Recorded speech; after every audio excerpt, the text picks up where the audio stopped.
Greetings and grand rising, each and every one of you. Today is Wednesday, October the 23rd. The current time is 10:02 a.m. Child, we are here to give you some celebrity news, the local news, and really just chop it up. But what I really wanted to speak about first was this whole P. Diddy case. There's supposed to be an alleged leak call that was out. And from that audio, from what I heard, it was more of like, have they talked to Jay? Have Jay reached out to y'all?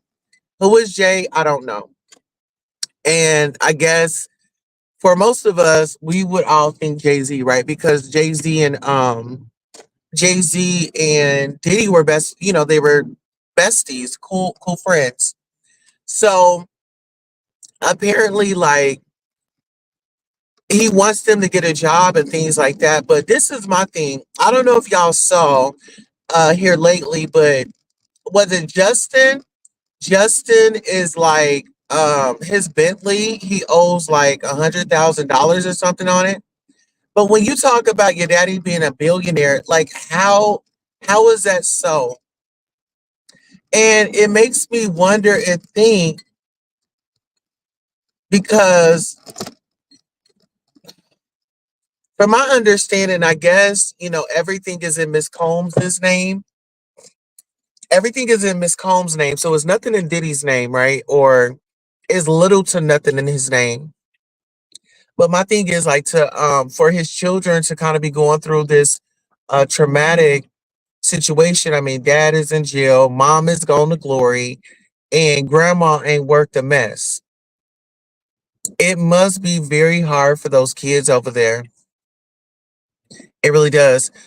There is some more that we're gonna get into, but I have to take a break from the Diddy stuff because it was getting, it was actually getting triggering, to say the least. It was getting very triggering.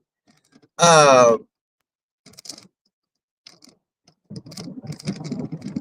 very triggering. Now, there's a UPS driver under investigation after leaving Trump signs on customers' lawn.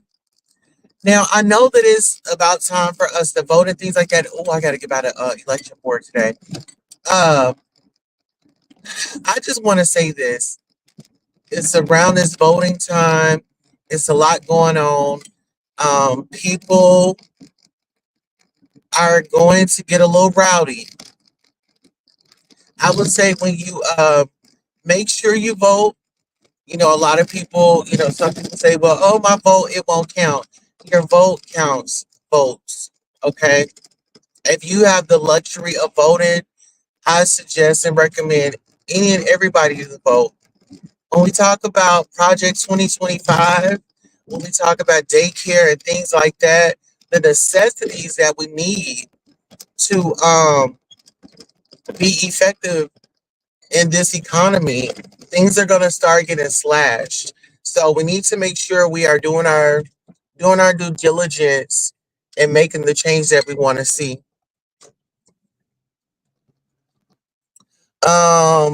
I don't know if y'all heard about this, but did y'all hear about that lady who left her kids home to go with her friend to go get like a liposuction or something, and she was sending Grubhub or something to the kids to like feed them or something. Well, she has been arrested. Yeah, that lady has been arrested for leaving her children at home. What else is in the news? Let me see what else is in the news. Let me see who's in here. Sorry, I was driving.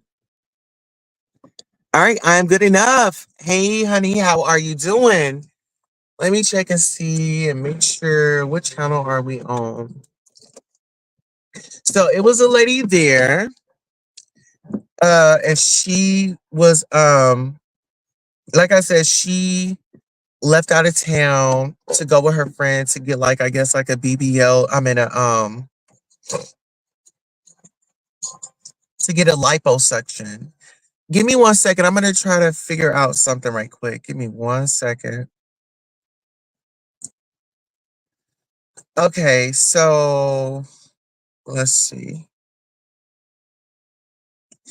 So, LeBron James, the critics are after him. Remember when he had on his pink skirt outfit? Well, he has come out and said, maybe it's me. Maybe it's me. Apparently, he likes to get in dresses and dress up, and I have no thing for it. I have no issue with a man expressing himself through his dress code, right? So, what is another topic that had come across my desk?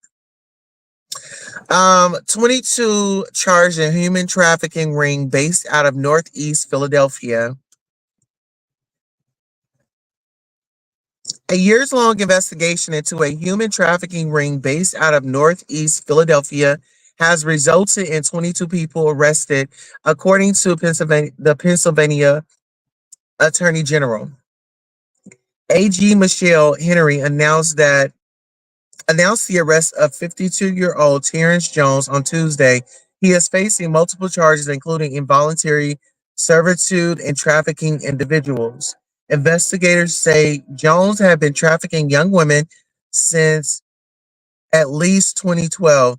He's accused of posing as a woman named Julie or Julia and recruiting women struggling with addiction into his scheme, an operation he sometimes called the girlfriend experience. They took advantage of young, vulnerable women and exploited their suffering to line their own pockets, said Henry, by presenting himself as a woman, coupled with the victim's inability to make informed decisions while intoxicated. Jones was able to lure and trap easily manipulated women into his scheme. Now, listen here. Being a recovering addict, when you talk about the struggles while you're in it, you're not thinking clearly, to be honest. You're not thinking clearly. You're only I'm just saying, when you're in that moment, you're worried about getting your next high, you know? And when you talk about, oh, there's an opportunity or somebody wants to help me, or oh, I get to go and get high with somebody, yeah, you'll go. So like I can say, like, when you are under the influence of those substances, you're not thinking clearly. You're not thinking clearly. All right, so let's get into this next story, which is a story that I had told y'all about earlier. A 32-year-old Ohio woman found guilty of child endangerment after leaving her three daughters home alone while she flew to Miami and helped a friend recover from liposuction surgery.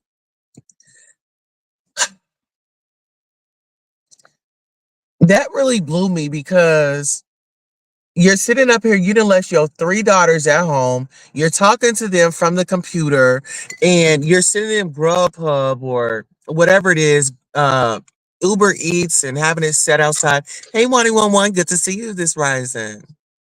Um, But here's the news article. Let me go ahead and play it for you. Earlier this month, Rocky River Judge Joseph Burke heard her case and found her guilty of endangering children. The case came to light after a teacher concerned about the girls called police. Students at the school that I work at, there's a 10-year-old in the house and two 7-year-olds. We have reasonable, like, there are three teachers. All three of us got a different story, but basically we think they are home alone.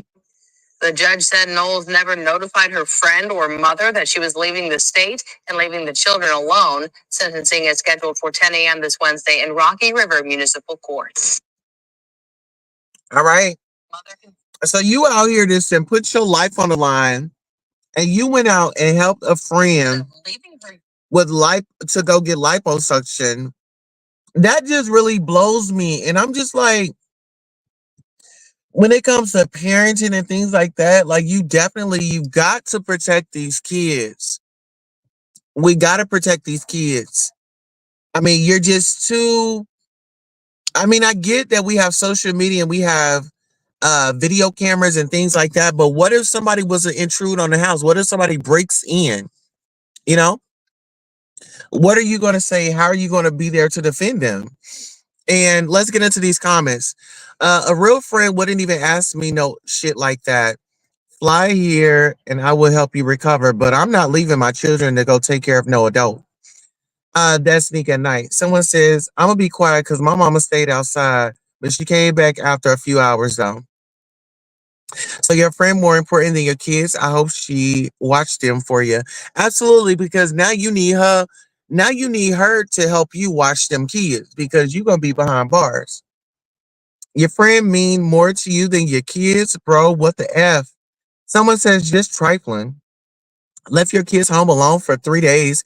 Why the heck you think a 10-year-old can take care of twin 7-year-olds? Twin 7-year-old special needs kids. Go ahead and sterilize her along with some jail time. Woo! See, I didn't know that the twins were special needs. Wow. So a 10-year-old in charge of her two 7-year-old sisters or brothers, and they have special needs, so they need special accommodations.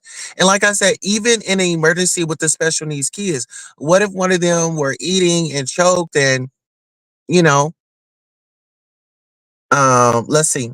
How you a good friend but a bad mom? Child.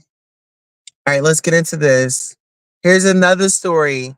And this is a message to everybody that was out there thinking that they was getting ready for that was out there doing those PPP loans, out there getting all that money. Remember, y'all said, oh, Trump gave us all this money.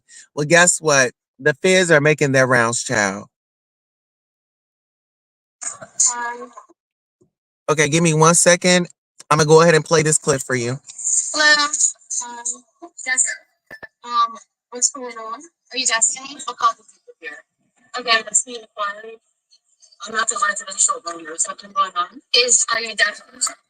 No, ma'am. Okay, can I speak with Destiny, please? So this will that's for quiet. May I ask you what's regarding, please? Are you Destiny?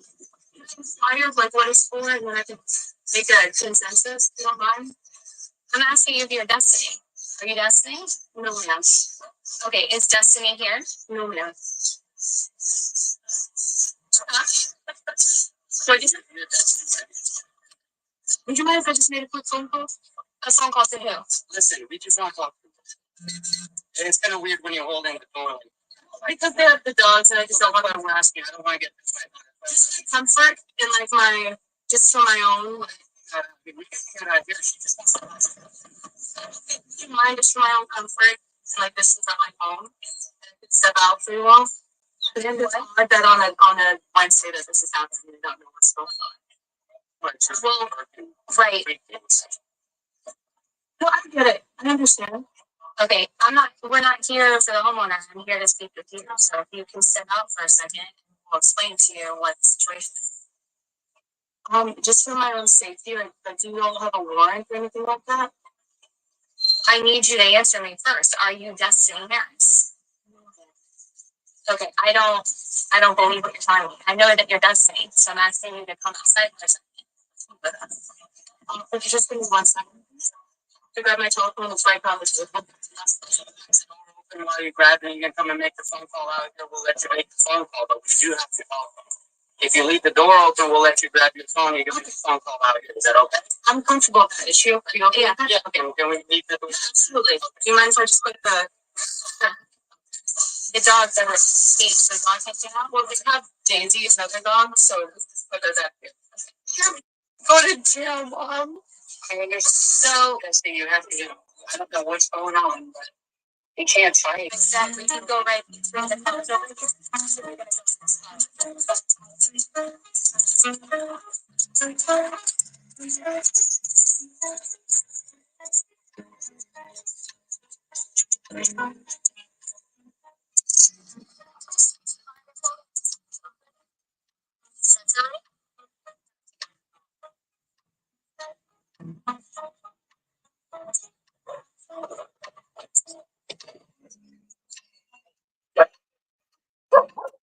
Watch out. They coming for y'all. Woman arrested 4 years after allegedly committing $20,000 worth of PPP loan fraud. I can't go to jail, is what she told police. I left them people money alone button. I don't want no dealers with none of them three-letter people, and that's the FBI, IRS, and the CIA. Police at the door, and I didn't call them. I'm not answering the door. Oh, y'all thought they forgot about the PPP loans. Why is this being filmed? I knew damn well I didn't have a business, so I had no damn business touching them people's money. 1, 2, the IRS is coming for you. 3, 4, you better lock your door. 5, 6, shut up. Don't answer ish. Okay. And they forgave, ignored all those persons in Congress who received PPP loans, the U.S. justice system at work. They haves and the have nots. She started speaking with her job interview voice. Did y'all catch that? I was just about to say she went into customer service mode. Hello, you know, she was very business oriented when the police had showed up. Listen here, y'all.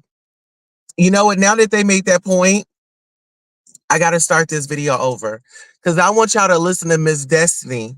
She had her customer service voice on. Hello, Destiny.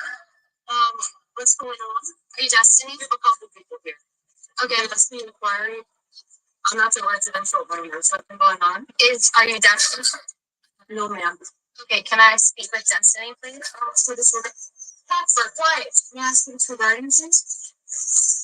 Are you Destiny? Can I inquire like what it's for, and then I can make a consensus?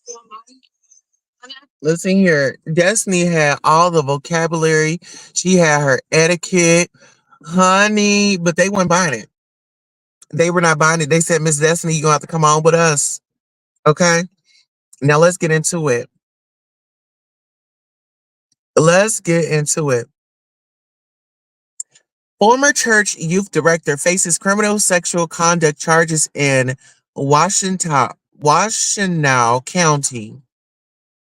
A 29-year-old church youth director in Washington County is now facing serious charges of criminal sexual conduct and possession of child sexually abusive material.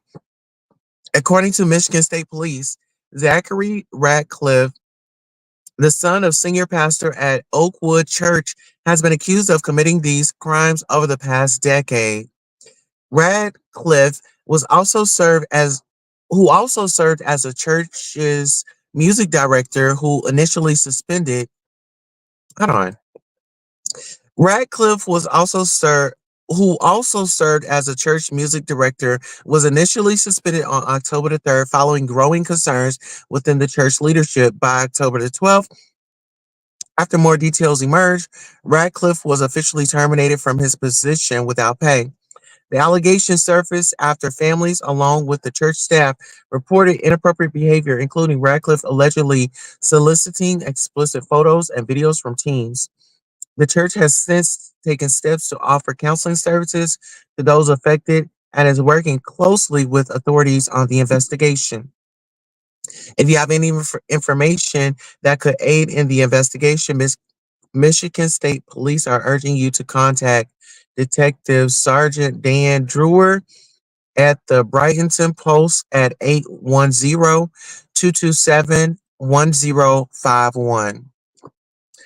You know what? With this particular story right here, it's just so interesting. Like, this is church. This is where you're supposed to feel safe. I mean, you're going in there for heaven's sake to learn about the Lord. And, this happens far more often than it's reported. But let's go ahead and get into this news article. Oh, they don't have a news article. But he has on a Make America Great Again hat. Child, a lot.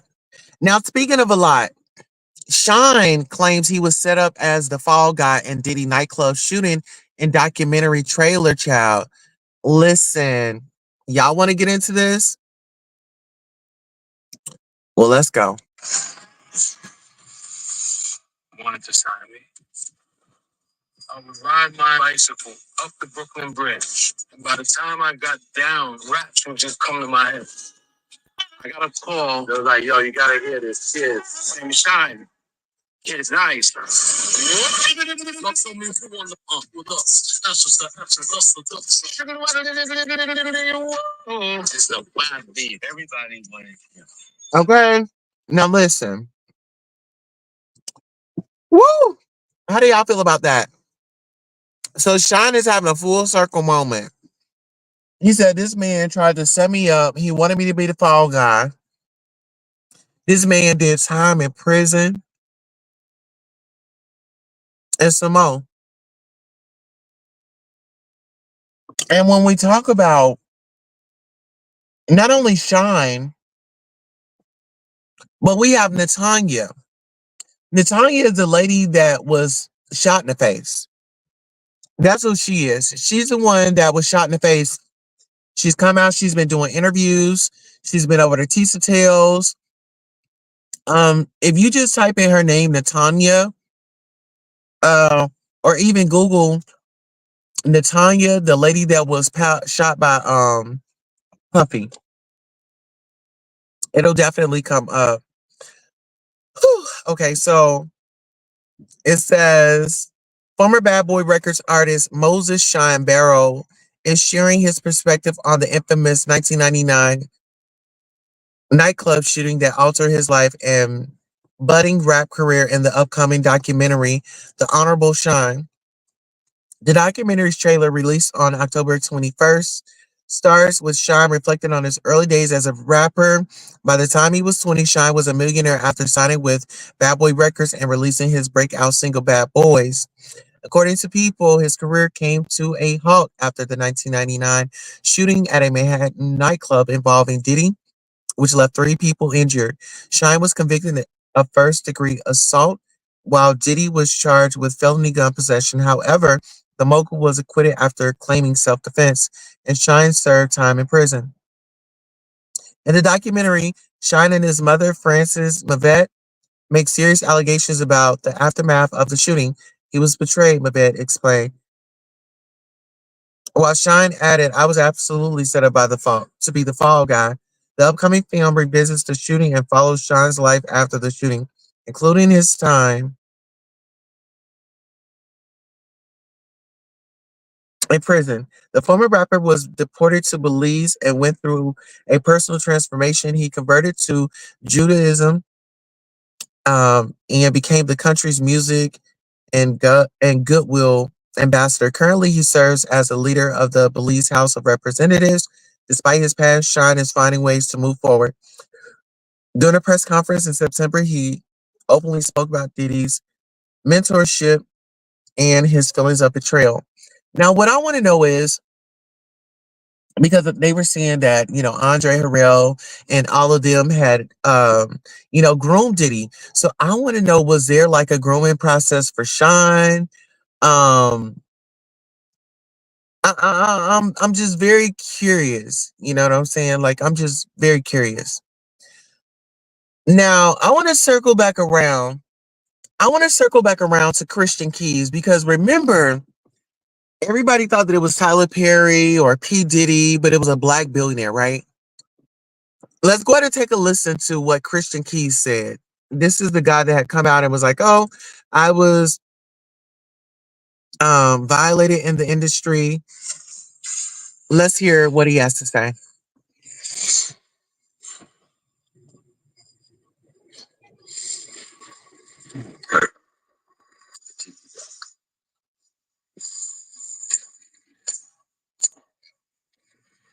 I'm talk to you about some stuff. And it's been on my heart, so I want to speak on it.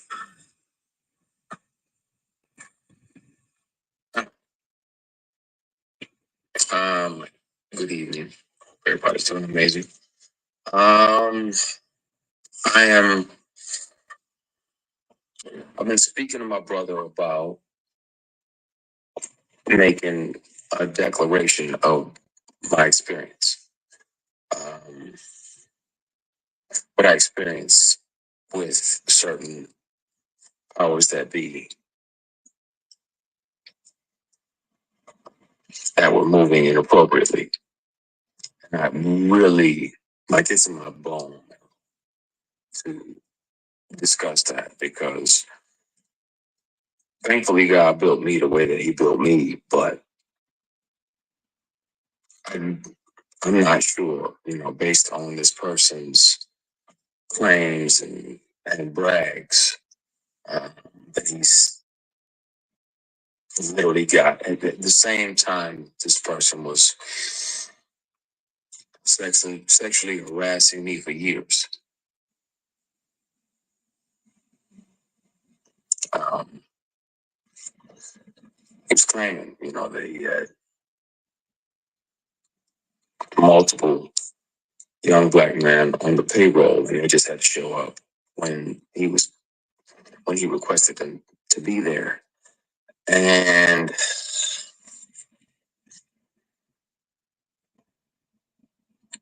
clearly that's why it felt to him that it was okay to say these things. And I want to have these discussions. I want to be transparent with y'all about that. I've done my best to forgive this person, but it happens. It happens. It's not just women that have to deal with it, but it's also men sometimes. And it'll be men tempting men.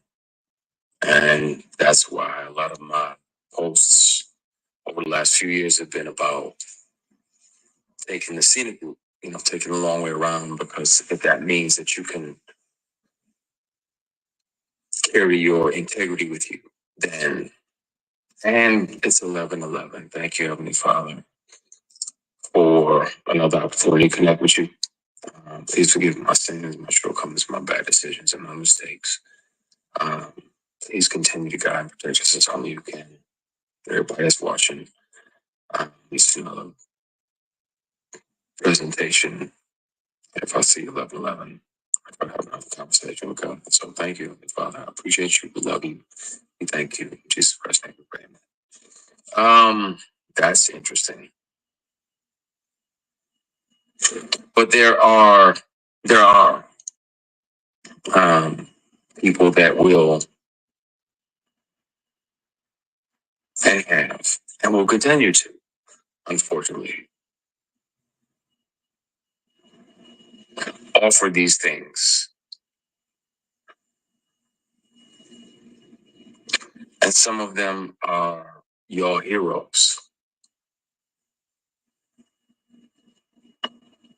Some of them are people who you're like, oh yeah, such and such is amazing, and he does this and he does that. Yeah, but he also does this and that.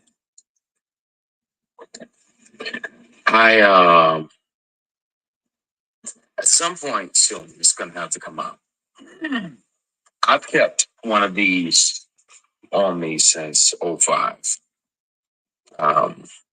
Whether it was a keychain recorder or a pen, because most predators would check your phone. And once the sexual harassment started, I was like, well, I got to protect me, because I'm saying no. And I don't want this person, as powerful as they are, to try to get in the way of my work. So I started recording. So I have them offering me money to take my clothes off.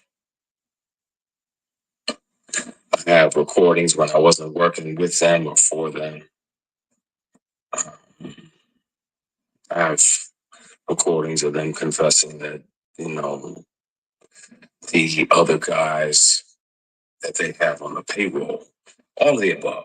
And the difference is, the wonderful thing about confidentiality agreements and non-disclosure agreements is that they can't prevent you from turning all of those things over to the police, because sexual harassment is a crime. Attempted sexual assault is a felony.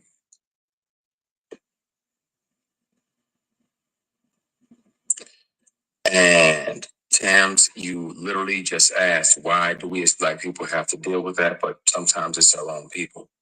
Sometimes it's our own heroes. Sometimes it's the very people we deify. We look up like, oh, they're doing so much. They're doing so much. No, they're also doing this. And my only reservation about naming the people, there were directions along the way, like, hey, you read for this, that, and the other. You want to come back up to the apartment? I'm like, nah, I'm good. You got my headshot and my resume. I'm good. If I can handle that or not. I can kill that. But I don't need to come up to your apartment. We already had the audition. There's other people that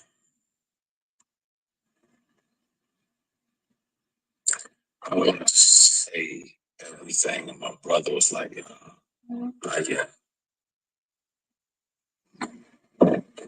I want to tell it on the mountain, over the hills, and everywhere.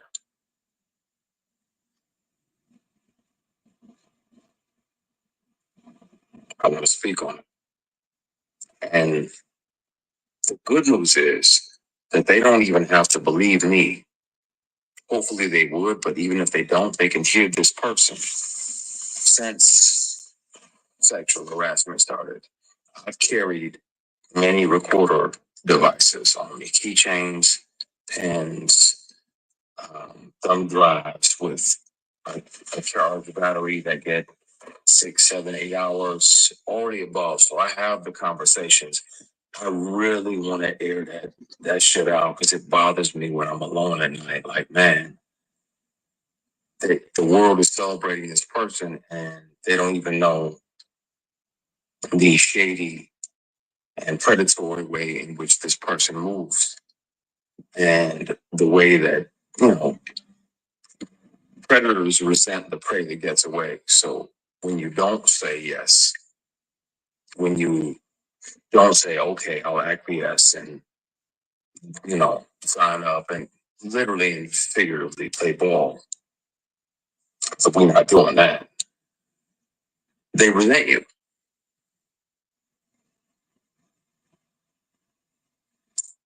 This is a conversation we're going to have, and we're going to have soon, because it bothers me in my spirit that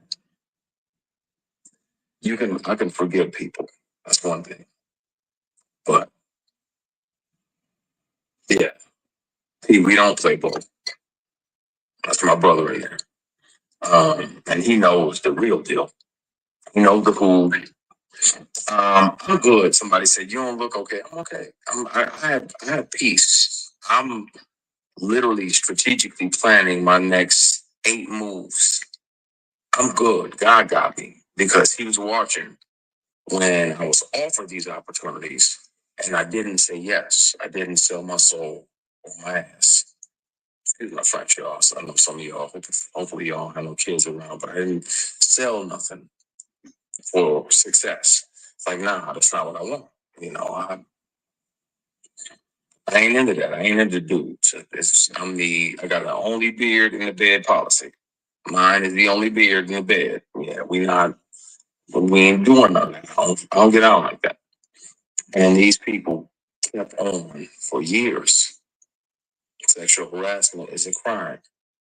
Attempted sexual assault is a felony. And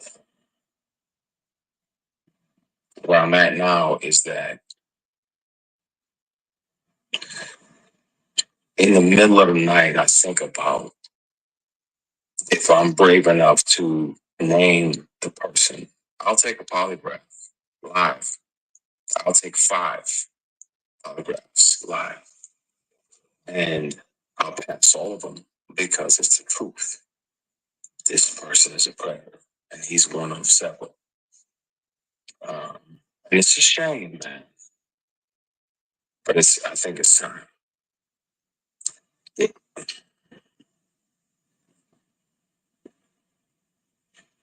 it's I want to, and I know P, I know you on here. I want to say everything now. And I have proof. It's not like I'm just making false accusations. I intentionally let the statute of limitations expire. It's not about money, but I'm gonna have to take the receipts, the recordings down to the police department and let them hear this individual. I wasn't working for him. And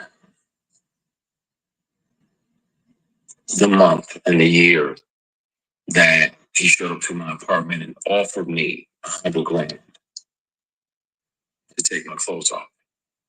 He said, I don't even need to touch you. I just want to see you naked. I declined. Because again, scenic group, I got my integrity with me. I'll take the long way around.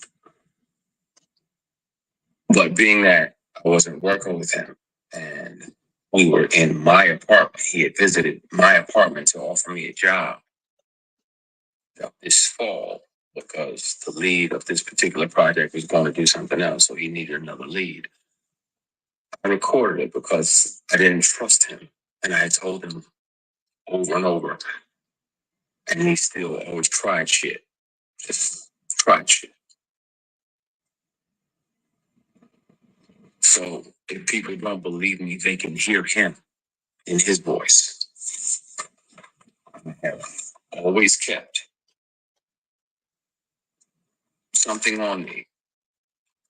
Always. Even if my phone is off. Something else is, if I'm around somebody that has tried to sexually harass me, pressure me, intimidate me into some nonsense, I've always kept something on me so I can protect myself, because if they're that powerful and they feel that entitled, then they can also try to get in the way of your work.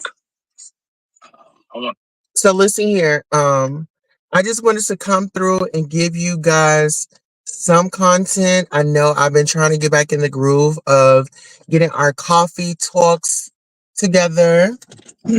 I want to thank y'all so much for coming by. We'll pick up here sometime today. I still have to review the Real Housewives of Potomac. I have all my notes together, and then we're gonna review the interview with Tasha K and Black China's ex-boyfriend. And it really gets down and dirty because Miss Tokyo Tony, just from that interview, it just kind of seems like there's a lot going on. And then China just got engaged to another guy. So I'm just right now in my mind, I'm just curious, is China letting her mom around her new fiance? Is she gonna try to make a move on him too? Listen here, we'll discuss all that, but unfortunately right now I gotta drop y'all off in Queen City. I'll see you soon. So long.